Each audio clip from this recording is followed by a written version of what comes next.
ఇదే సాక్షిలో అక్రమంగా కట్టారు, ఇల్లీగల్ గా కట్టారు, తప్పుడుగా కట్టారని చెప్పి మీరు రాసిన ఆర్టికల్లే మళ్ళీ ఇప్పుడు దానిల మీద గురించి మీరు 20 సంవత్సరాల నుంచి అన్నదానం చేస్తున్న సత్రాల మీద పడిన బీ ట్యాక్స్ వసూలు చేసుకుంటారని చెప్పి మళ్ళీ మా గురించి మీరే రాస్తారు.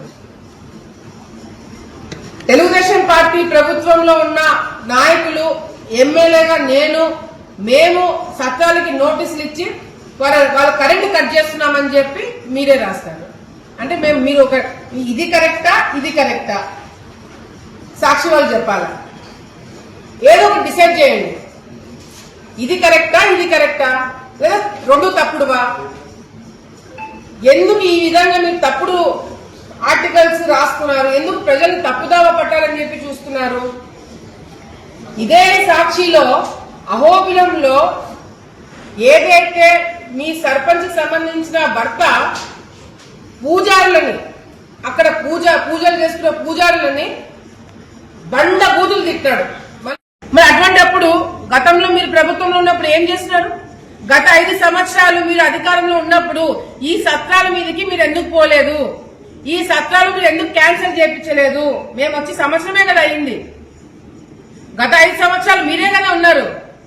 మరి ఈ సత్రాల మీద ఎందుకు యాక్షన్ తీసుకోలేదు మీరు? టెంపుల్లో అవినీతి జరుగుతుంది, బయట అవినీతి జరుగుతుంది, కేవలం వైసీపీ నాయకుల వల్లనే ఇదంతా మొదలైంది.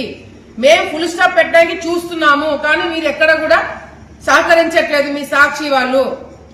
లేదు, నేను మొన్న కూడా నా గురించి ఆర్టికల్ రాసినప్పుడు ఒకటే చెప్పిన, ఇప్పటికిప్పుడు నేను సిద్ధం. నా మీద నేను చేశాను, మేము వసూలు చేసుకుంటున్నామని మీరు ఒక్కటంటే ఒక ఆధారం చూపించండి, నేను రాజీనామా చేసేస్తా. ఒక్కటంటే ఒక్కటి నిరూపించండి, నేను రాజీనామా చేస్తాను. ఎక్కడ ఇట్లా సాక్షి వాళ్ళు మీరు ఏది పడితే అది రాయడం వల్ల ఎవరికండి నష్టము?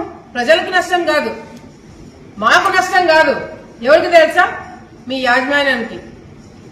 మీరు తప్పుడు రాతలు రాస్తే మేము కేసులు వేస్తాం. ఎవరండి రావాల్సింది? కోటి చుట్టూ ఎవరన్నా తిరగాల్సింది? మీ సాక్షి వాళ్ళు కాదా? మీ మేడం కాదా? భారతి గారు కాదా? ఆమె పేరు మెన్షన్ చేయరా? ఆమె గురించి కూడా ఆలోచించారు మీరు. నాకు తెలిసి ఎవరైతే ఈ రిపోర్ట్ రాశారో, ఎవరైతే ఈ ఆర్టికల్ రాశారో పాపం మర్చిపోయినట్టున్నాడు. ఈ ఆర్టికల్ రాసినట్టు, ఇది రాశారని మర్చిపోయి ఇది రాసినట్టున్నారు. లేకపోతే ఏ ఇల్లీగల్ కన్స్ట్రక్షన్స్ చేస్తున్నారని చెప్పి రాసిన వ్యక్తి ఆ ఇల్లీగల్ కన్స్ట్రక్షన్స్ వెనకేసుకుంటూ మళ్ళీ ఒక ఆర్టికల్ ఎట్లా రాస్తున్నాడు? ఇది మీ జర్నలిస్టులకే వదిలేస్తా నేను. ఈరోజు ప్రెస్ ఫ్రీడమ్ డేనా? ఈరోజు ప్రెస్ ఫ్రీడమ్ డే. ప్రెస్ కి అంతో కొంత రెస్పాన్సిబిలిటీ ఉండాలి కదండి. ఎవరి కోసం రాస్తున్నారండి? దీనివల్ల మీరు ఆ చికెన్ దాని గురించి రాస్తున్నారు. ఏ ఆలగడ్డలో ఓట్లు వేసే వాళ్ళకి తెలీదా? ఆలగడ్డలో చికెన్ కొనే వాళ్ళకి తెలీదా రేటు తగ్గిందా పెరిగిందా అనేది? మీ సాక్షి పేపర్ కొంటూ మీకు ఓట్లు వేసిన వాళ్ళే ఇది వాస్తవం కాదు అని మాట్లాడుకునేలాగా మీరు చేసుకుంటున్నారు. మేమేం లేదు. ఇది రాయడం వల్ల మేము ఆపుతాం అనుకుంటున్నారా? మీరు రాయడం వల్ల మేము వాళ్ళ మీద యాక్షన్ తీసుకోవడము ఆపుతాం అనుకుంటున్నారా? భయపడతామని అనుకుంటున్నారా? నేను ఇప్పుడు చెప్తున్నాను, ఎవరైతే అక్రమంగా ప్రభుత్వ భూములు ఆక్రమించుకున్నారో, అది వక్ఫ్ బోర్డు కావచ్చు, ఎండోమెంట్స్ కావచ్చు, ఇరిగేషన్ డిపార్ట్మెంట్ కావచ్చు, ఎవరైనా సరే గవర్నమెంట్ భూమి ఆక్రమించి ఎవరైతే ఇల్లీగల్ గా కన్స్ట్రక్షన్స్ చేశారో అవన్నీ కూడా డెమాలిష్ చేయడం జరుగుతుంది, అవన్నీ కూడా తొలగించడం జరుగుతుంది. మీరు ఏం రాస్తారో రాసుకోండి, దాంట్లో వాస్తవం ఉంటే నేను ఒప్పుకుంటా. నా గురించి చాలా మందికి తెలిసిన వాళ్ళకి తెలుసు. మీరు వాస్తవాలు రాసుకుంటే నన్ను నేను కరెక్ట్ చేసుకోవడానికి ఒక సెకండ్ కూడా నేను ఆలోచించాను. అవును వాళ్ళు రాసింది కరెక్ట్, మేము మార్చుకుంటామని చెప్పేదానికి ఒక సెకండ్ కూడా ఆలోచించాను.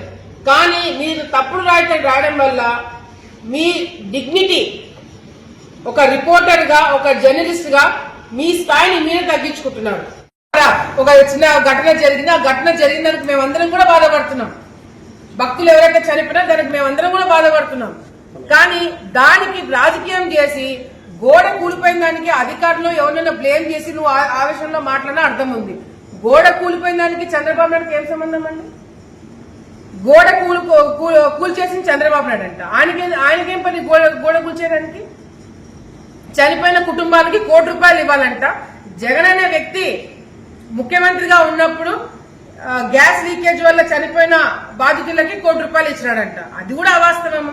ఎవరో ఒకరు వాస్తవాలు మాట్లాడండి. వైసీపీ వాళ్ళన్నా మాట్లాడండి, సాక్షి వాళ్ళన్నా మాట్లాడండి. ఆ రోజు ₹1 ఇచ్చింది వైసీపీ ప్రభుత్వం కాదు, కంపెనీ వాళ్ళు ఇచ్చినారు. కంపెనీ వాళ్ళు ఇచ్చారు, ప్రభుత్వం ఇవ్వలేదు. మా దగ్గర లిస్ట్ ఉంది. మీ ప్రభుత్వంలో జరిగిన సంఘటనలకి మీరు ఎంత ఇచ్చినారు. మొన్న విజయవాడలో వరదలు వస్తే ₹1 ఇస్తారని చెప్పి తప్పించుకొని తిరుగుతున్నాడు జగన్మోహన్ రెడ్డి గారు. ఎవరో ఒకరు వాస్తవాలు మాట్లాడాలి కదా. కింద స్థాయి నుంచి పై స్థాయి వరకు ఎవరు వాస్తవాలు మాట్లాడరు, ఎవరు వాస్తవాలు రాయట్లేదు. సో దీనికి ఎవరు సమాధానం చెప్తారనేది కూడా మేము సాక్షి వాళ్ళని ఈరోజు ప్రశ్నిస్తున్నాం.